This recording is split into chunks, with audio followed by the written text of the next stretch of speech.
आज जो यहाँ पे ऑल जे.एंड.के एनवाईसी एम्प्लॉयज़ की प्रेस कॉन्फ्रेंस हो रही है,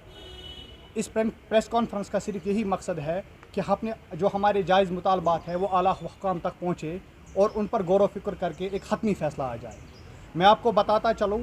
जो एनवाईसी एसोसिएशन है जो फ्रेम की गई 2010 में, जब एनवाईसी की अपॉइंटमेंट 2010 में हुई, हम लोगों को बाज़ाब्ता सिलेक्शन प्रोसेस के तहत लगाया गया और डिप्यूट किया गया डिफरेंट डिपार्टमेंट्स में, जहां हमसे बखूबी काम लिया जाता है। आपको बताता चलूं कि हम लोग इस वक्त और उस वक्त से लेकर आज इस वक्त तक कम से कम 14 डिपार्टमेंट्स में काम कर रहे हैं। हमारा काम रिमार्केबल है, हम एक्सपीरियंसड है, हम क्वालिफाइड है, हमारे पास एबिलिटी है, हमारे पास पोटेंशियल है। ये सब देखकर हमारे हाल ही में जम्मू में मुलाकात लेफ्टिनेंट गवर्नर से हुए, उनसे बात हमने की और उन्होंने हमें आश्वासन दिया, हमें एश्योर किया कि आपका मसला जो है वो लेजिटिमेट है, वो आपका जेन्युइन मसला है, उसको हम वन टाइम सोल्यूशन करेंगे। तो आपको बताता चलूँ, अगर हम काम की बात करें, इस कोविड-19 में हमारे पास ऑर्डर्स है जो हमें कंसर्न ऑफिसर्स ने ड्यूटी लगा दी है, चाहे हम क्वारंटाइन सेंटर्स की बात करें, चाहे हम बात करें एयरपोर्ट्स की, चाहे हम बात करें रेलवे स्टेशंस की, चाहे रिलीफ डिस्ट्रीब्यूशन की बात करें या मेडिसिन डिस्ट्रीब्यूशन की बात करें। जो हमारे कंट्रोल जो हमारे डिस्ट्रिक्ट एडमिनिस्ट्रेशन में हमारे जो वहाँ पे ग्रीवेंस सेल है, वहाँ पे भी हमारे लड़के रोज़ लोगों की डिमांडें ग्रीवेंस को जानते हैं, उसको रिड्रेस कराते हैं।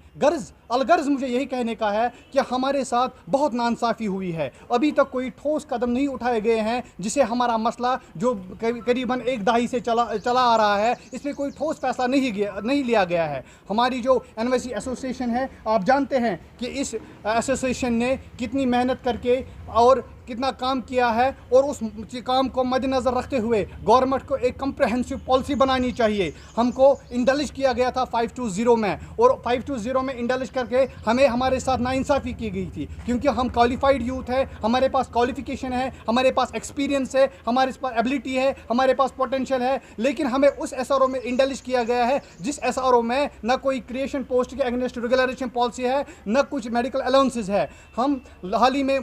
लेफ्टिनेंट गवर्नर साहब ने एक मीटिंग, इसमें कमेटी तश्कील की थी, जिस मीटिंग में हमारे चीफ सेक्रेटरी साहब जो BR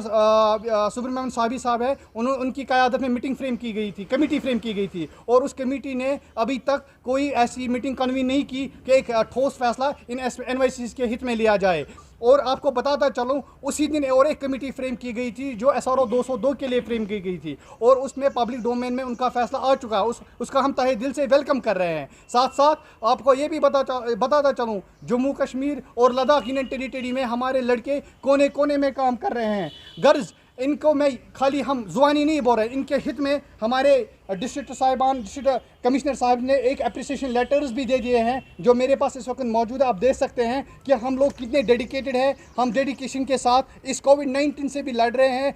अपने जान को जोखिम में डालकर। ना इंश्योरेंस कवर हमारे पास है, ना कोई परमानेंट पॉलिसी हमारे गवर्नमेंट जॉब हमारे पास है। मुझे कहने का सिर्फ यही मकसद है, हमारी इस यूनियन का कहने का मकसद यही है कि हमारा regularization pattern from CSLW to an applicable one change किया जाए, और जितना जल्दी हो सके गवर्नमेंट को इस बारे में सोचना चाहिए। आपको बताता चलूं, हमारे डिपार्टमेंट्स में जितनी भी रिस्पॉन्सिबिलिटीज़ हमारे ऊपर डाली जाती है, जितनी भी जिम्मेदारियां हमें दी जाती हैं, वो हम बखूबी निभाते हैं, ताकि ये यूथ जो फ्रस्ट्रेशन, डिप्रेशन, स्ट्रेस, एनेक्सिटी, इन चीज़ों का शिकार हो चुका है, मैं बराए मेहरबानी इस पर आप नज़रसानी करके जल्द अज जल्द कोई ना कोई फैसला इनके हित में सुनाया जाए।